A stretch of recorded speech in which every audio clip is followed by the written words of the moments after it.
Hi everyone, welcome to episode 3 of the Protection Conversation with Catherine Menganyi. So glad to have you here. I hope you got time to listen to the 2 other episodes because they just put, it's like a foundation of what we are to discuss and where we are going on. In our episode that we did last time, we discussed about from paper to action. Policies are there, guidelines are there.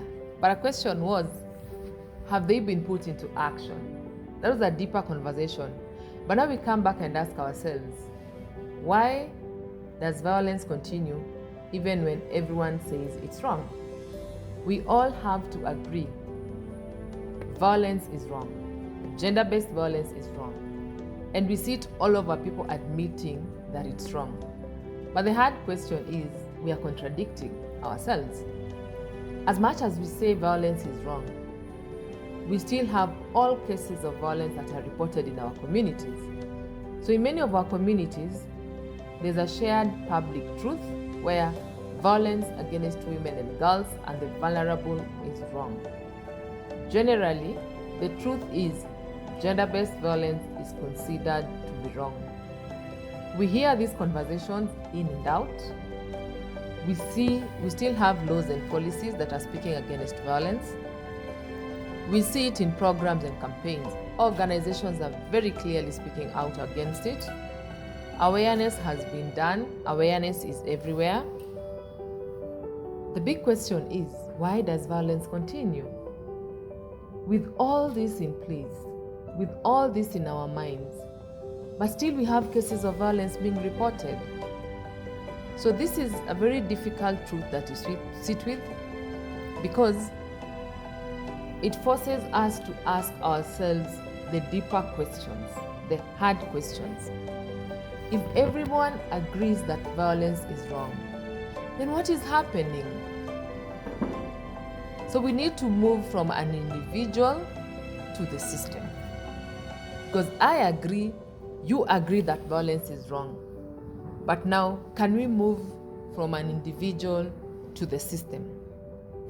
It is easy to assume that violence continues because people do not know it's wrong. So that's an assumption, because some people say, people do not know that violence is against human rights, but if you look at the nature bit of it, we again agree violence is wrong. Survivors are silent. No, the question is, why are survivors silent? Most of us will not speak up against violence openly. Even most of us will not speak up and protect survivors openly. So how do you expect, if we don't speak up, the survivors to speak up? Then communities have turned not to care. It's okay, whatever happens. So and so beat their wife to death. That's fine, we'll finish the funeral and everything is fine. Somebody's young girl was defiled. That's okay, that can be sorted out. We can still speak it out. You get that a young boy was sodomized, sexual violence, but it's normal. We've normalized it and we don't care about our community. But in many cases, these explanations are not the full story. We have only learned the art of listening to one side of the story. Violence often continues when reporting is unsafe or discouraged. So there are people who are just told not to report. I have dealt with cases of children who have been defiled by their own parents. A father defiling his own girl. And you'll hear the mother tell you, let us discuss this out because it is wrong to speak about it openly. So people are discouraged to report. Young girls are told, if you report your father will not pay your school fees. Women are told you should not report your spouse when it comes to violence.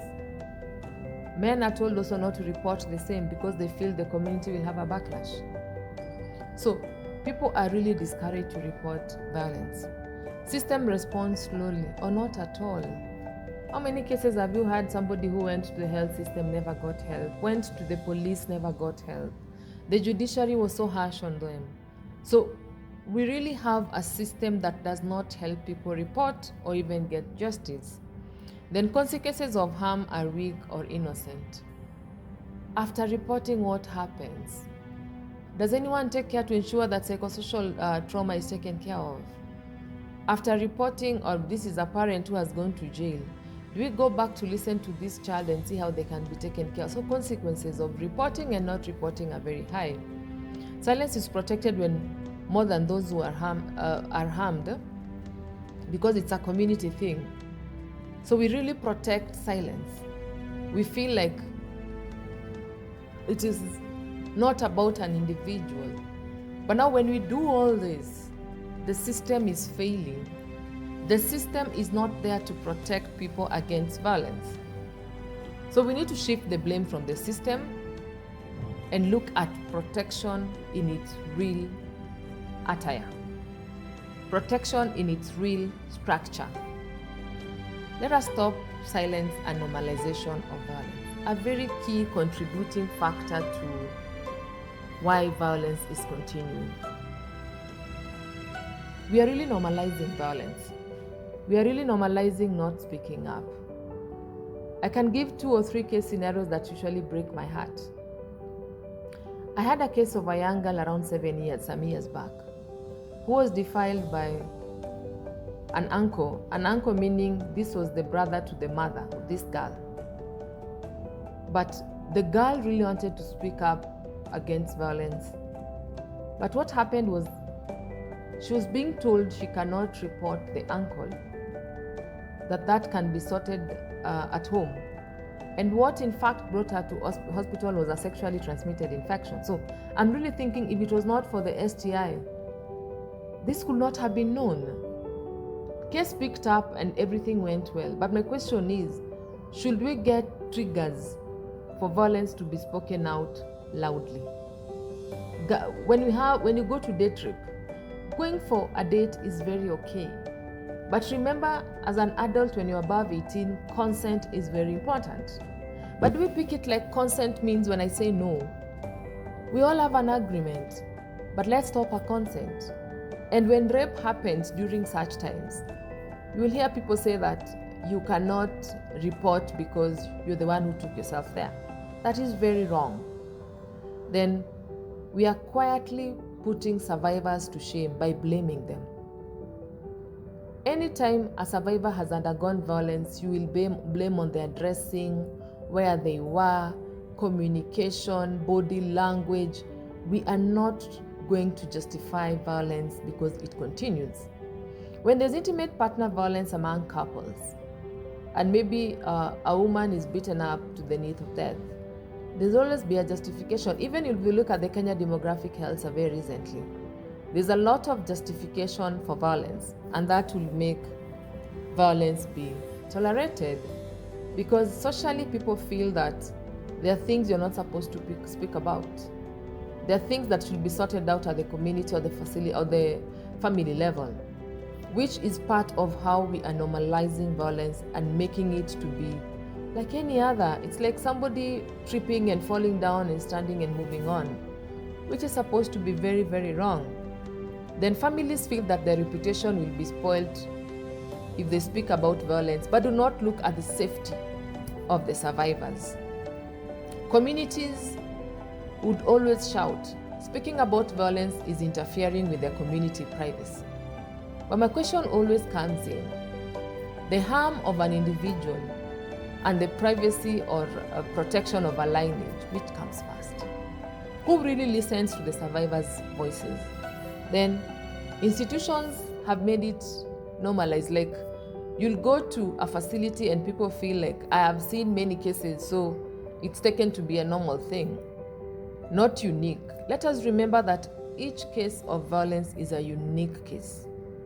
Even at the police station, when violence is reported among women and girls, among the vulnerable, treat each case as a unique case, because what I feel, what somebody else feels, cannot be equated to be together. So we need to look beyond the community handling violence as something normal, but look at violence as an individual pain that can be sorted out. So we need to look at, how do we connect to responsibility? How do we ensure that violence is stopped and our awareness alone is not enough?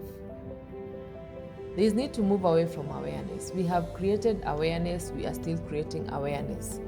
But now we need to look at what does real change require? As I work in the GBV space, I ask myself, if I am to create real change, if we are to create real change, we should talk about self-reporting, where people can speak without fear, without judgment, and without feeling like something is working differently. We need to have fast and coordinated response. We take everybody into action.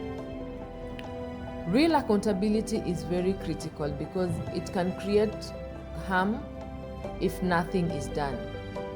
Then leadership they need to prioritize protection. Let us not make a lot of impact when violence has occurred and we feel that we need to put up interventions.